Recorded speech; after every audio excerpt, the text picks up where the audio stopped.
Welcome to my channel Astro Tech by Rohit. आज का topic है अचानक धन लाभ। चाहे वो लॉटरी से हो, मैंने लॉटरी लिखा है, या कैसे भी हो, एक तरह से लॉटरी लगना हुआ। तो हम लोग इस पे चार्ट भी डिस्कस करेंगे। लॉटरी लगना में बकायदा लॉटरी लगना और बकायदा ये लगना कि कहीं सा धन आ जाए, ये हम लोग कुंडली में देखेंगे इस चीज को कैसे देखा। पर इस चीज में एक चीज आपको गौर या याद रखिएगा, लॉटरी लगना या अचानक से धन लाभ होना और ये धन, ये जो लाभ है, ये उम्र भर टिकना, या ये जो लाभ है ये 2 गुना हो जाना, 3 गुना हो जाना, ये जरूरी नहीं है कि ये आगे तक चले। ऐसे कई लोग हैं जिनको अचानक धन लाभ हुआ किसी भी कारण से और 3-4 साल में कुछ भी हो गया। तो सिर्फ आज का टॉपिक इसी संदर्भ में रहेगा कि आपके कुंडली में धन लाभ या धन लाभ कुंडली में कैसे देखना, वो भी अचानक से आता है। हम लोग इस चीज को डिस्कस नहीं करेंगे कि क्या ये इस धन, इस लाभ को वो आगे बढ़ा पाया या उस लाभ को आगे लुटा दिया, या इसका क्या हुआ, वो आप अंदाज कर लीजिएगा जब दशाएं आप नजर आ जाएगी। अचानक धन लाभ और करोड़पति या जीवन भर ऊंची कमाई करने वाला, बढ़ता हुआ कमाई करने वाला, दोनों की कुंडली में फर्क है। उसमें धन लाभ हो सकता हो, पर उसने उस लाभ को सस्टेन करने के लिए, माने उस लाभ को रखा रहने के लिए भगवान और भी दशाओं का अपॉर्चुनिटी देता है। पर किसी किसी कुंडली में धन लाभ है लेकिन खोने का भी अपॉर्चुनिटी या खोने का मौका भगवान दे देता है, या फिर आप वही 100 रुपए लाभ में जीवन बिताइए, 100 का 500 नहीं। तो पहला कुंडली में क्या है?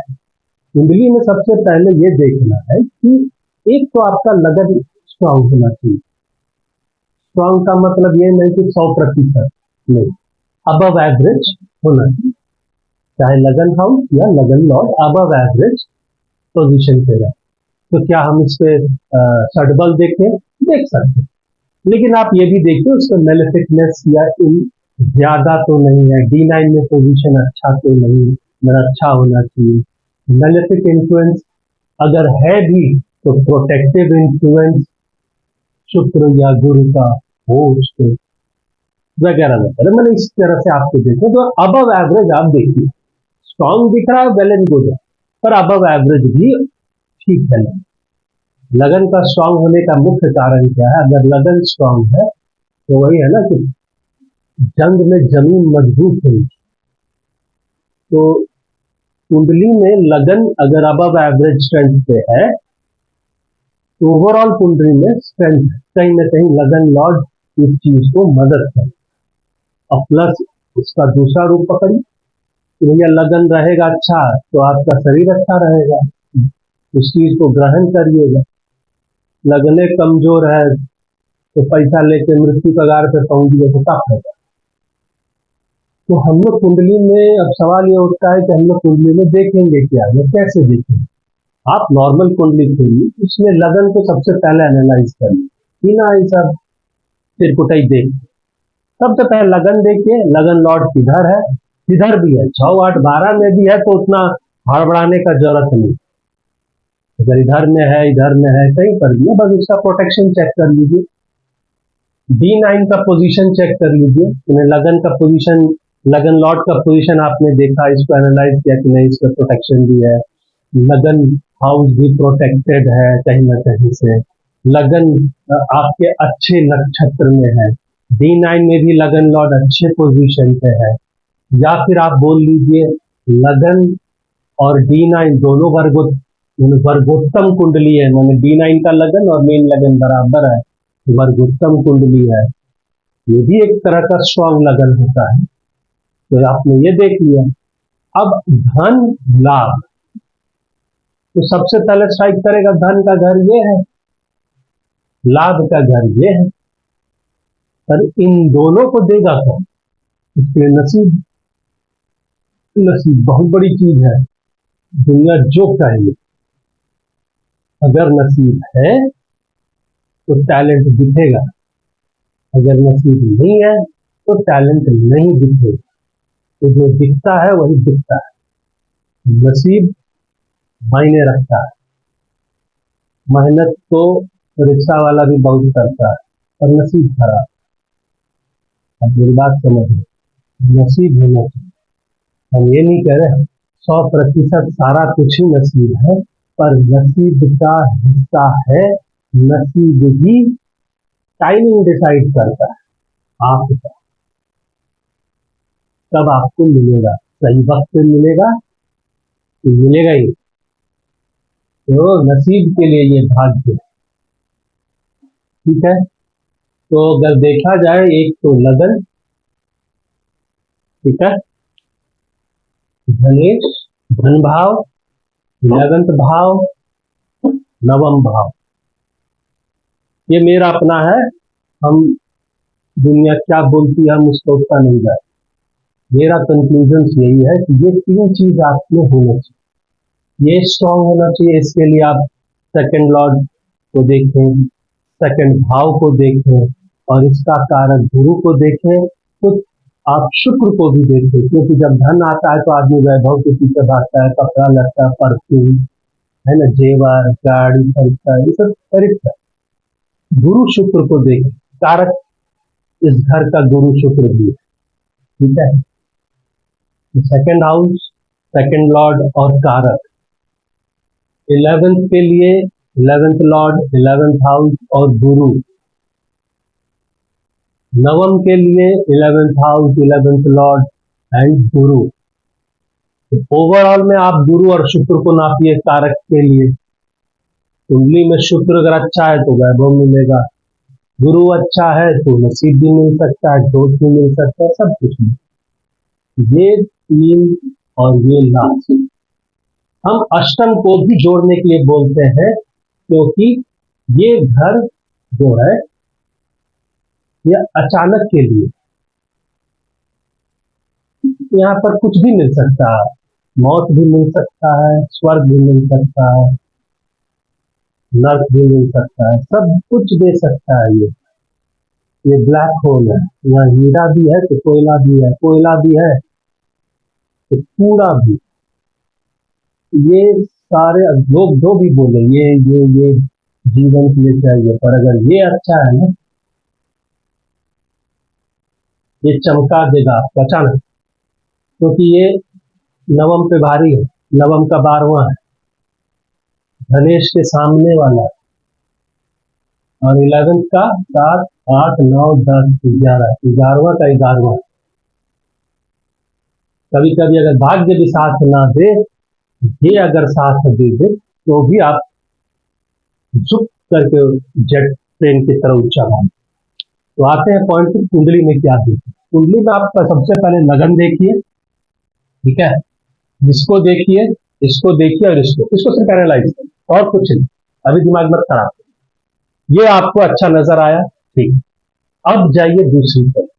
तो पहला पॉइंट मैंने लिखा है 9th लॉर्ड या 9th हाउस। नसीब को चेक करिए, क्या वो स्ट्रांग है, होना चाहिए स्ट्रांग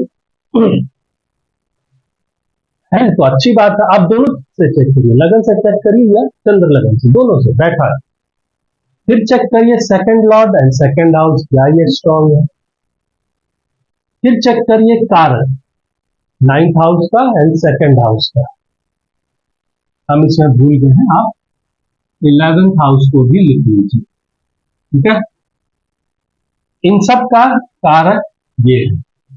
शुक्र 9th और 11th का नहीं है, पर हम शुक्र को इसलिए बोल रहे हैं क्योंकि ये शुक्र, पैसा आएगा तो भैया चमकिएगा ना, तो जब चमकिएगा तो ये चमकाएगा, ये उतना नहीं चमकाता, बाबा जी बना, ठीक है।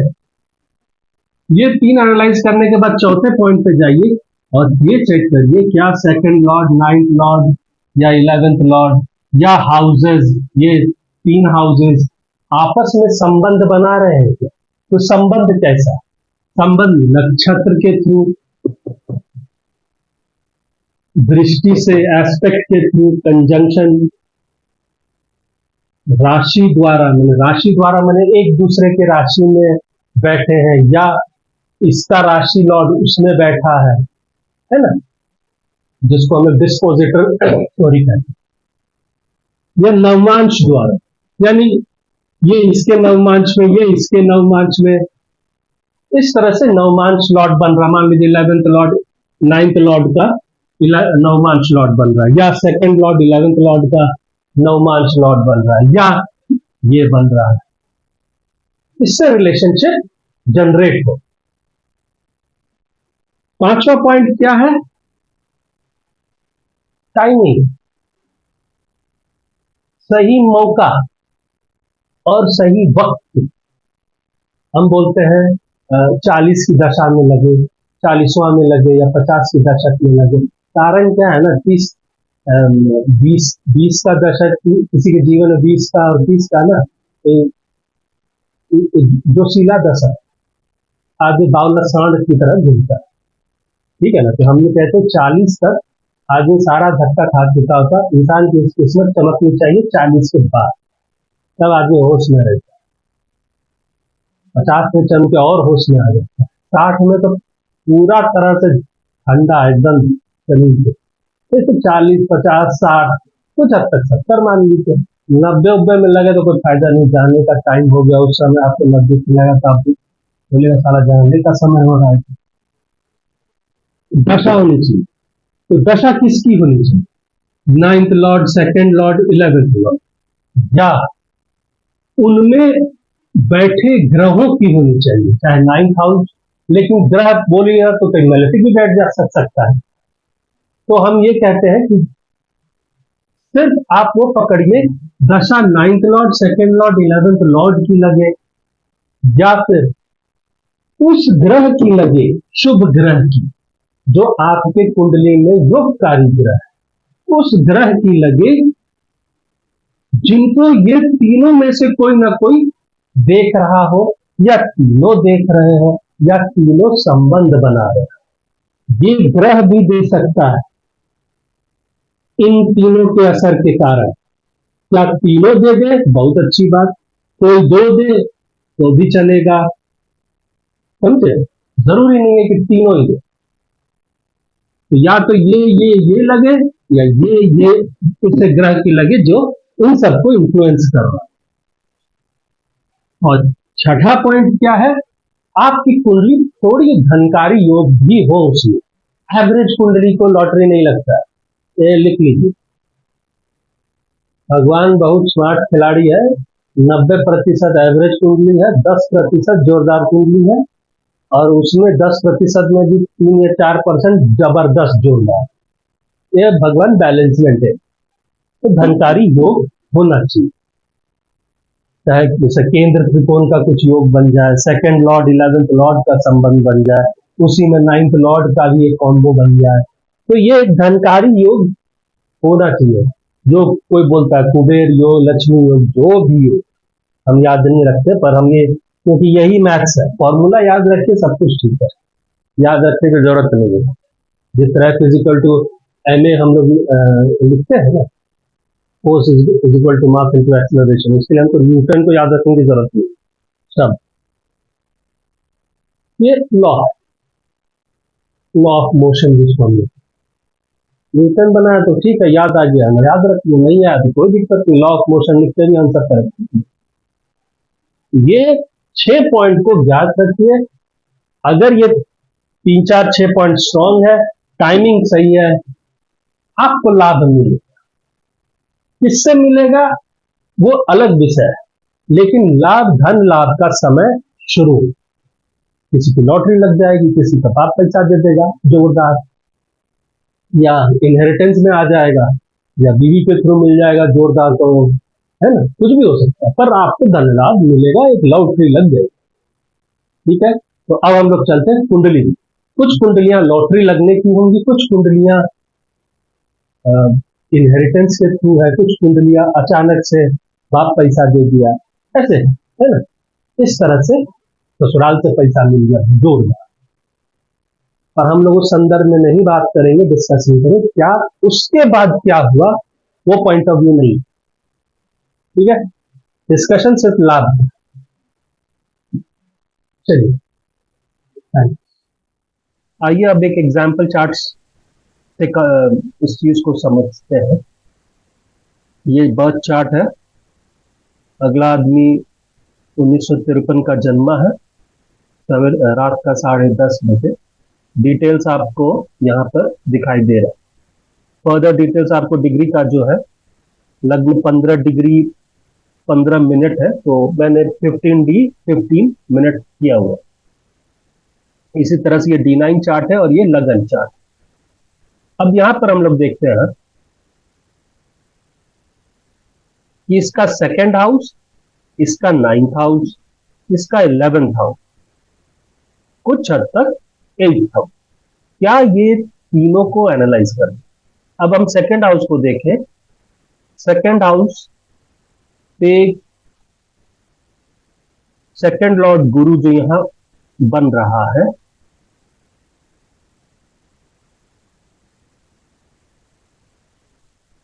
सेकेंड लॉर्ड गुरु जो यहां पर है, उसकी डायरेक्ट नजर आपकी सेकेंड हाउस पर है, तो कुछ हद तक सेकेंड हाउस प्रोटेक्टेड है, ठीक है। अब आते हैं 9th हाउस पे। सेकेंड हाउस पे सेकेंड हाउस पर और किसका नजर है, सेकेंड हाउस पे शनि का नजर है 12th हाउस से, और ये शनि एग्जॉल्टेड है 12th हाउस पे, पर ये शनि 4th लॉर्ड भी है और 3rd लॉर्ड भी है, और इसी शनि को गुरु भी देख रहा है, शुक्र भी देख रहा है, ठीक है। तो एग्जॉल्टेड 4th लॉर्ड पे सेकेंड हाउस का इफेक्ट है, सेकेंड लॉर्ड का इफेक्ट है। शुक्र जो इस कुंडली का 7th लॉर्ड बन रहा है और 12th लॉर्ड बन रहा है, ये दोनों शुभ ग्रह का एग्जॉल्टेड शनि पे असर है। इसी एग्जॉल्टेड शनि पे मंगल का भी असर है जो लगन लॉर्ड है। तो अगर आप देखो तो शनि, अगर आप देखो शुक्र मंगल, तो ये सेकंड लॉर्ड है, 5th लॉर्ड है। हालांकि दोनों के कैरेक्टर में बहुत फर्क है, लेकिन अगर मैथमेटिकली देखो तो शुक्र 7th लॉर्ड एंड सेंटर, एक सेंटर लॉर्ड है, एक त्रिकोण लॉर्ड है, एक ये कॉम्बो है। ऊपर से यहां मंगल भी है। मंगल चूंकि अपने घर में है तो अपनी कुंडली का तो वो कुछ खराबी करेगा नहीं। तो इस तरह से हम देख रहे हैं कि ये शनि जो है वो भले सॉफ्ट चीज जो है इस घर का, पारिवारिक रिलेशनशिप, आपकी जबान, आपके खान पान, लेकिन जो मेटेरियलिज्म पे है उस पे शनि कुछ खास इफेक्ट नहीं कर रहा है, उल्टे वहां पर बहुत सुंदर रिजल्ट देने के लिए इफेक्ट डाल रहा है, ठीक है। अब आते हैं 9th हाउस। 9th हाउस पे राहु केतु एक्सेस है, लेकिन 9th लॉर्ड चंद्र 3rd हाउस से अपने ही घर को देख रहा है। कितना सुंदर बात। 9th हाउस मेरा अगेन स्ट्रॉन्ग, राहु और strong 4th Lord and 3rd Lord. हम स्ट्रॉन्ग इसलिए बोल रहे हैं कि शनि उसका एग्जॉल्टेड है और राहु चंद्र के नजर पे है या चंद्र के साथ रिलेशनशिप पे है, तो कहीं ना कहीं राहु पे 9th का इन्फ्लुएंस है, 4th का इन्फ्लुएंस है एंड पावरफुल 4th का इन्फ्लुएंस है। तो कहीं ना तो ये तय दिखाता है राहु 9th हाउस में जो मेटेरियलिज्म है, भाग्य है, उस चीज को वो पूरा करने की कोशिश करे। तो 9th हाउस भी मुझे कुछ हद तक स्ट्रॉन्ग दिख रहा है। राहु का चंद्र के साथ बैठना, 9th लॉर्ड के साथ बैठना, ऊपर से राहु का ओनरशिप 4th का, तो तुम देख रहे हो ये एक अलग बहुत सुंदर योग बन रहा है। पर यहां पर 3rd का भी इन्वॉल्वमेंट है और राहु करेक्ट कर रहा है 12th का, तो कहीं ना कहीं बाहर का दिशा दिखा रहा है। हम लोग ने देखा ये। अब आते हैं बुध। बुध मेरे 4th हाउस पे बैठा है। बुध मेरा 11th लॉर्ड है। और बुध को हम देखें तो बुध गुरु के नक्षत्र में है, ठीक है। और गुरु सूर्य के नक्षत्र में है, ठीक है। और सूर्य बुध के नक्षत्र में, यानी कहीं ना कहीं ये तीनों, गुरु, बुध और सूर्य, आपस में रिलेशनशिप बना रहे हैं। बुध को D9 में चेक करो तो बुध बुध अष्टम घर में है, 9th हाउस में, अपनी ही राशि में बुध अगर न D9 में है, अष्टम घर में, अपने ही घर में, तो ये बहुत सुंदर रिजल्ट देता है। बुध का अष्टम घर में D9 में जाना उस हद खराब नहीं है, जब तक ये उसका अपना राशि ना हो। उसका अपना राशि है, रिजल्ट वो अच्छा देगा। और बुध चूंकि मिथुन राशि से बैठा है, तो कहीं ना कहीं बुध इस घर से रिलेट कर रहा है, ठीक। और समझे इसको, तो मेरा 2nd 9th बहुत अच्छा है। अब इसकी दशा चेक करते हैं। D9 में, हाँ, दशा चेक करते हैं। दशा इसकी राहु की चली 1971 में, ठीक है। तो बाबा भाई क्या राहु आपका 18 साल चलेगा। राहु चंद्र के साथ, 9th लॉर्ड के साथ, Rahu is a strong Rahu, क्योंकि शनि इज एग्जॉल्टेड। ये रेट्रो है, जो भी कह लो आप। शनि यहां पर भी वर्गोत्तमी एग्जॉल्टेड है। और राहु D9 में केंद्र में बैठा है, यहां भले 3rd में है, लेकिन D9 में वो केंद्र में चला गया। दैट ऑल्सो अ शुद्ध राशि। Rahu is very powerful. At the same time वो नवम स्थान से रिलेट कर रहा है, वो चंद्र से रिलेट कर रहा है, ठीक है। राहु और क्या कर रहा है देखें, राहु का नक्षत्र चंद्र है, यानी बहुत पावरफुली 9th लॉर्ड से रिलेट कर रहा है। क्या राहु धन भाव से रिलेट कर रहा है, तो राहु चंद्र लगन से धन भाव को देखो, शनि है। अगर चंद्र लगन पकड़ोगे तो धन भाव 2nd हाउस जो है चंद्र लगन से, वो कुंभ राशि का पड़ता है, और राहु उसका ओनर है। कहीं ना कहीं चंद्र लगन से राहु बहुत स्ट्रांगली 2nd हाउस को इन्फ्लुएंस कर रहा है। अब इसका आदमी का जन्म 1953 में, तो राहु आते ही क्या दे दिया होगा, जरूरी नहीं है। राहु एक ऐसी अंतरदशा ढूंढेगा जो उसके जैसा ही पावरफुल हो, उससे रिलेट करे, उन सब, वही सब घरों को इन्फ्लुएंस करे, ठीक है। तो हुआ क्या, अगस्त 1987 में ये जनाब गए लॉस वेगास, लॉटरी खरीदे वहां पर, और उसी महीने में इनकी लॉटरी लग गई। और वो दशा था राहु, चंद्र और गुरु। राहु में चंद्र, चंद्र में गुरु। कितना सुंदर है। राहु वही आदमी को ढूंढा जिसके साथ वो बैठा था। वो आदमी कैसा था, वो आदमी बहुत सुंदर प्लेस्ड है, ठीक है। पंचम में बैठा चंद्र, राहु से रिलेटेड, जो AD लॉर्ड है वो राहु से जबरदस्त ढंग से रिलेट कर रहा है। चंद्र यहाँ पंचम स्थान पे D9 के है, तो बहुत वेल प्लेस्ड है, ठीक है। और चंद्र D9 का 9th लॉर्ड बन रहा, ये 9th लॉर्ड, ठीक है। चंद्र यहां पर भी 9th लॉर्ड है। और ये कुंडली को तुम देखो तो ये कुंडली वर्गोत्तम कुंडली है, ये कुंडली वर्गोत्तम है। तो अगस्त 1987 में इसने, वो समय वो घूमने गया, तो 3rd हाउस एक्टिवेट हुआ, स्वाभाविक है वो घूमने गया, उसने वहां से टिकट खरीदा, एंड ही डिड इट। किस्मत उसी समय रंग बदला। तो पहली बात, 9th दशा लॉर्ड 9 से रिलेट हो, महादशा लॉर्ड इतना स्ट्रांग हो कि उसको 9th का इफेक्ट दे। दशा लॉर्ड बहुत हद तक सेकेंड हाउस से रिलेट करे, चाहे चंद्र से या उस मेन लग्न से, लेकिन इस पूरे प्रकरण में भाग्य का साथ होना जरूरी है। अच्छा, अब हम देखते हैं कि अचानक का क्यों संबंध। भाई लॉटरी तो अचानक लगती है, अचानक का संबंध कैसे बन रहा है? अगर तुम राहु को देखो, राहु तुम्हारा 11th हाउस को देख रहा है,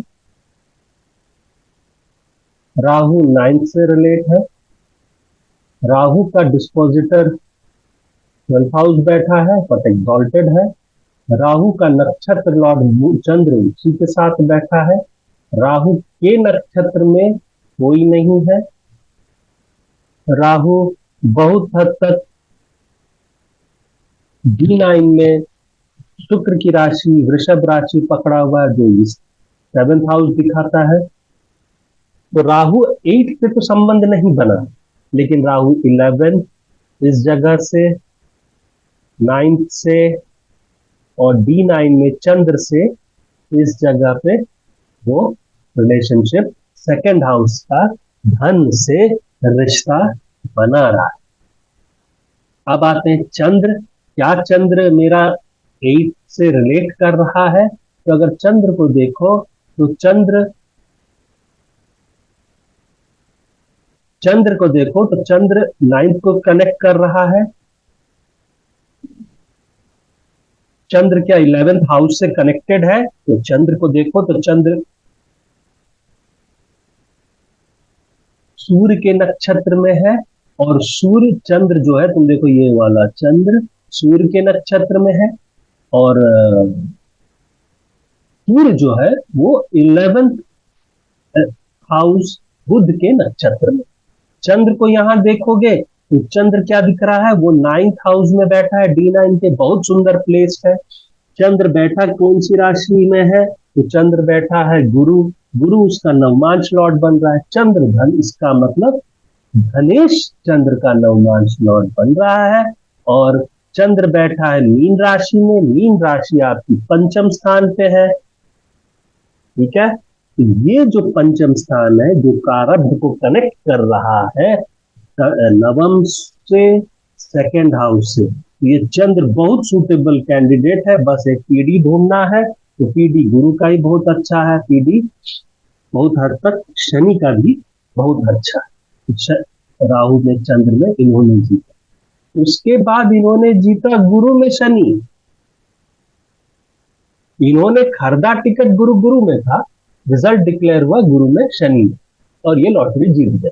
तो मैंने गुरु में शनि यहाँ पर प्रोजेक्ट दिखाया है, लेकिन एक्चुअली इन्होंने गुरु में अंतिम दौर पे टिकट खरीदा था, और उसके बाद गुरु शनि का दौर शुरू हुआ, पैसा पटाख से मिला। तो आप देखो गुरु सेकंड लॉर्ड है, बैठा कितना सुंदर। को यहाँ पर कौन कौन है? गुरु मंगल शुक्र। अगर तुम गुरु शुक्र को देखो तो बहुत सुंदर, ये दोनों ही ग्रह जो है शुक्र और गुरु ज्ञान और धन के कारक, वैभव के कारक दोनों ही है। ऊपर से मंगल और शनि, ये जो कॉम्बो, ये तीन कॉम्बो जो है, अगर उसको मैथमेटिकली देखो तो शुक्र 7th लॉर्ड, लगन Lord, second Lord, 4th Lord, ये कितना सुंदर कॉम्बी बता रहा। हाँ, इन तीनों के अपने कैरेक्टर एक दूसरे से अलग है, तो वो समस्या रहेगी, पर वो सॉफ्ट साइड में रहेगी। अपने आचरण, व्यवहार, मन स्थिति, मस्तिष्क की स्थिति, जो सॉफ्ट पार्ट है इंसान का, उसमें असर इन तीनों चारों का रहेगा। वो हमारा पॉइंट ऑफ व्यू नहीं है अभी डिस्कशन का। हमारा पॉइंट ऑफ व्यू डिस्कशन का है कि मटेरियलिज्म, मुद्रा, पैसा, ठीक है ना, लॉटरी लगना, ये चीज। तो गुरु में की जब महादशा शुरू हुई, राहु का महादशा खत्म हुआ, गुरु की महादशा चली, तो ये जना फिर से घूमने, तो पैसा तो आ ही गया था, राहु को घूमने गए तो यहाँ चले गए। ऑब्वियस है 12th से रिलेट कर रहा है ना। और कहीं ना कहीं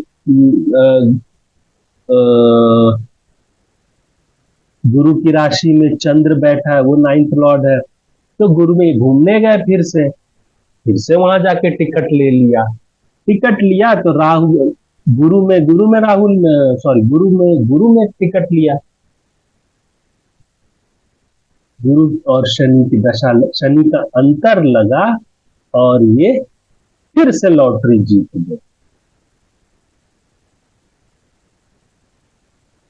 अब आप बोलोगे शनि कैसे धन दे दिया गुरु ने, ये दोनों तो महादशा के विपरीत है, राइट। महादशा के ऑपोजिट कैट पार्टी है, ये सब तो विपक्षी है। शनि कैसे दे दिया गुरु ने?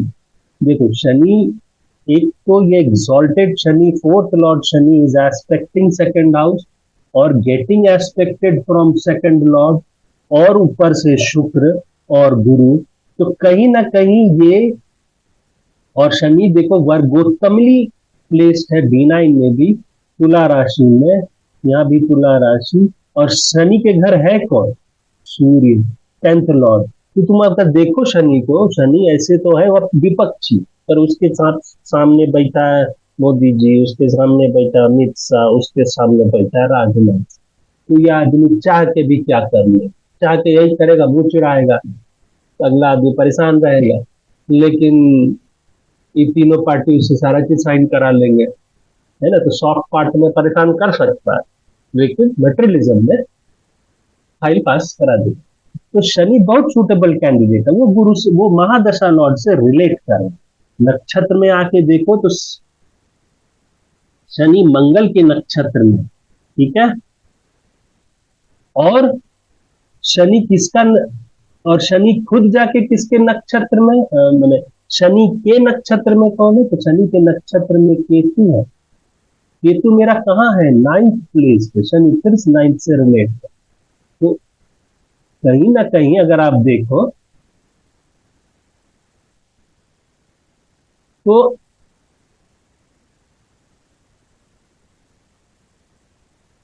शनि का, ये शनि